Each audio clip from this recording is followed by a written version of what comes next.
안녕하세요. 저희는 R&E 물리 공유팀 박재희, 양희석, 정유라입니다. 저희는 징크옥사이드, 리튬 나이오베이트 이중층 기반 틴 필름 트랜지스터의 전기적 특성이라는 주제로 발표를 진행하겠습니다. 책임 지도자로 KSA 물리지구과학부 전병욱 선생님, 공동 지도자로 부산대학교 물리교육과 박철웅 교수님, 참여연구원으로 부산대학교 유전체 물성연구소 김맹숙 박사님이 참여하셨습니다.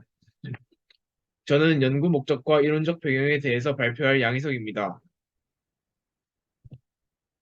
저희의 연구 목적은 징크 옥사이드 리튬 나이오베이트 이중층 기반 TFT를 제작하고 TFT의 전기적 특성을 확인하는 것입니다. 더불어 징크 옥사이드 리튬 나이오베이트 이중층 기반 TFT를 통해 투명 디스플레이의 구현과 전원이 꺼져도 메모리를 유지하는 비발성 메모리로서의 역할을 동시에 수행하는 것을 기대하고 있습니다. 기존의 실리콘 기반 TFT와는 다르게 징크 옥사이드를 사용하여 TFT를 제작한다면 투명한 디스플레이를 제작할 수 있습니다. 또한 기존의 다이렉트릭 물질을 사용하는 TFT와는 다르게 강유전체인 LIMBO3는 전원이 꺼져도 분급 방향을 자발적으로 유지하기 때문에 비이발성 메모리를 저장할 수 있습니다. 먼저 TFT에 대해 소개하겠습니다. TFT는 틴 필름 트랜지스터의 약자이며 전개효과 트랜지스터의 한 종류로 얇은 방막의 형태를 띠고 있습니다. TFT는 디스플레이를 구성하는 픽셀의 밝기를 조절하는 스위치 역할을 하기 때문에 액정 디스플레이 용도로 활발하게 연구 개발이 진행되는 핵심 부품입니다. TFT는 절연기판 위에 게이트 드레인 소스의 3단자로 구성된 방막의 형태를 가지고 있습니다. TFT는 반도체층을 기준으로 전극의 위치에 따라 구분됩니다. 게이트 전극의 위치에 따라 탑 게이트 구조와 바텀 게이트 구조로 나뉩니다. TFT 게이트 전극의 전압이 가해짐으로 인해서 반도체층의 캐리어가 축적되어 전자가 이동할 수 있는 채널이 형성되고 이를 통해 드레인 소스 전극 사이로 전류가 흐르게 되는 원리를 가지고 있습니다.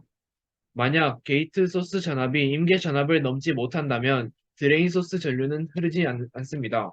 게이트 소스 전압이 임계 전압을 넘을 때에만 드레인 소스 전류가 발생하게 됩니다. 저희는 TFT를 제작하기 위해 징크 옥사이드와 LIMBO3층을 RF 마그네트론 스퍼터링 방식으로 AL2O3 기판 위에 증착했습니다.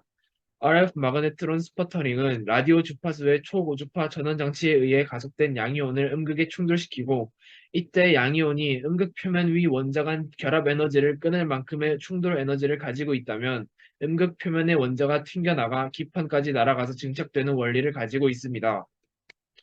저희는 방막이 제대로 증착되었는지 확인하기 위해 X선 회절 분석법을 사용합니다. X선 회절 분석법은 방막의 결정 구조 및 결정 립의 배양성 등을 분석할 때 사용됩니다. X선이 결정면에 의해 회절된 광선의 각도별 강도를 측정하면 결정 사이의 전자 밀도, 나아가 전체적인 구조를 알 수 있습니다.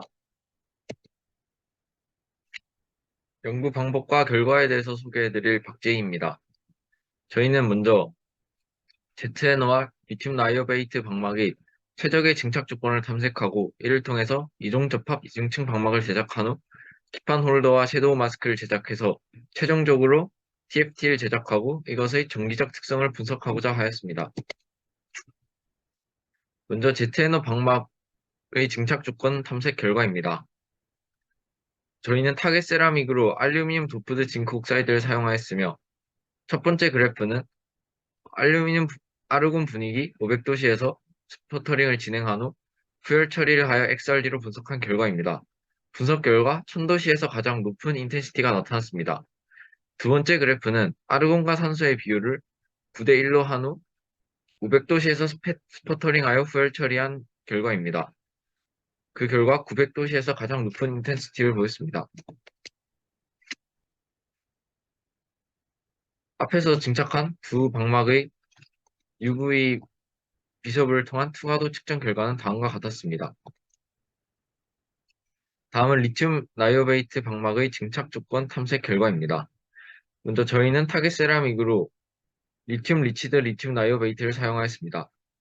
첫 번째 그래프는 아르곤 분위기에서 500도씨 스퍼터링을 하여 fuel 처리를 한 결과입니다. 그 결과 800도씨에서 가장 인텐시티가 높았습니다. 다음은 아르곤 분위기에서 상온에서 스퍼터링 하였을 때 fuel 처리한 결과입니다.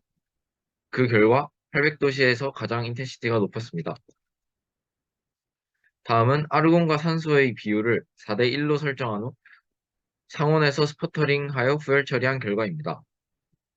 그리고 마지막으로 알루미늄과 산소의 비율을 1대 4로 하여 상온에서 스퍼터링한 후 후열 처리한 결과는 다음과 같았습니다. 그래서 결과적으로 아르곤 분위기 500도씨에서 스퍼터링을 하여 800도씨에서 후열 처리했을 때 가장 큰 인텐시티를 가졌습니다. 위 그래프는 리튬 나이오베이트 방막을 증착하여 UV 비저블 스펙트로스코피를 통하여 투과도를 분석한 결과인데 결과를 보시면 1000도씨에서 후열 처리했을 때 투과도가 현저히 떨어짐을 확인할 수 있습니다. 네, 그 다음으로 이중층 방막 코팅 결과와 실험 결과에 대해 발표할 정의라입니다. 먼저 리튬 나이오베이트 위에 징크 옥사이드를 코팅한 결과는 다음과 같았습니다. 징크 옥사이드 픽과 리튬 나이오 픽이 잘 나타났습니다. 이 방막을 활용하여 바텀 게이트 TFT를 제작할 수 있을 것입니다. 또한 징크 옥사이드 위에 리튬 나이오베이트를 코팅한 결과는 다음과 같았습니다. RTP를 사용해 진공에서 후열 처리한 결과와 RTP를 활용해 공기 중에서 후열 처리한 결과 두 가지를 비교하였는데요. 진공에서 후열 처리했을 때 리튬 나이오베이트 피크가 더욱 뚜렷하게 나타나는 것을 확인할 수 있어 800도 진공 상태에서 20분간 후열 처리하는 레시피를 선택하였습니다. 이 방막을 활용하여 탑게이트 TFT를 제작할 수 있을 것입니다. 그래서 결국에 저희가 만들어낸 이중층 방막을 TFT로 만들기 위해서 퓨전 360을 이용해 다음과 같은 기판 홀더와 섀도우 마스크를 제작하였습니다. 또한 게이트 전극과 드레인 소스 전극에 활용할 물질을 탐색하였습니다. 앞서 제작한 아르곤 분위기에서 코팅한 알루미늄 도프트 징크 옥사이드를 RTP에서 진공 후열 처리한 결과 전극에 활용할 수 있을 만큼 낮은 저항을 보임을 확인할 수 있었습니다. 지금 보이시는 그래프가 이제 4포인트 프로브를 통해서 표면 비저항을 측정한 결과입니다. 이제 TFT 레시피에 대한 이야기인데요. 첫 번째로 버텀 게이트 레시피는 다음과 같았습니다. 먼저 게이트 전극을 코팅하고 그 위에 절연층, 반도체층, 그리고 드레인 소스 순서로 코팅이 진행되었습니다. IV 커브스를 측정하여 TFT의 성질이 나타나는지를 확인하기 위해 다음과 같이 실버 페이스트를 전극에 발라서 이제 프로브를 접촉하였습니다.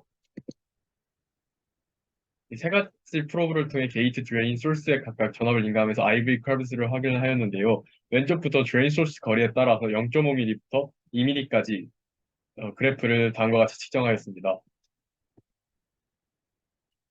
다음은 톱게이트 레시피입니다. 첫 번째로 드레인 소스 전극을 코팅하고 그 위에 반도체층을 코팅하고 절연층, 게이트 전극 순서로 코팅을 진행하였습니다. 탑게이트 TFT의 전기적 특성은 다음과 같이 나타났습니다. 네, 결론적으로 앞서 측정한 IV 커브스를 실제 저희가 원하는 FET 특성을 보이는지 확인하기 위해서 왼쪽에 보이시는 두 그래프는 이제 저희가 전통적으로 알고 있는 FET의 IV 커브스입니다. 하지만 저희가 만들어낸 그 시료에서는 이런 FET 특성이 전혀 관찰되지 않고 있음을 확인할 수 있었습니다. 게이트 전압을 변화시켜 보았을 때 캐리어 밀도가 변화하는 것은 확인하지 못했고 따라서 저희가 제작한 방막이 TFT처럼 작동한다는 사실을 확인하기 어렵다라는 결론이 나왔습니다. 이러한 결론이 나타난 이유가 첫 번째로 드레인 소스 사이의 거리가 너무 멀어서 이제 높은 전압이 TFT가 구동되는 데 필요했고 또한 절연층과 반도체층 크기가 동일하다 보니까 그 사이에서 쇼트가 일어나는 것으로 예상하여 이제 앞으로 DS 거리를 감소시키고 부도체층을 확대하는 방법으로 개선하고자 합니다. 레퍼런스는 다음과 같습니다. 이상으로 발표를 들어주셔서 감사합니다.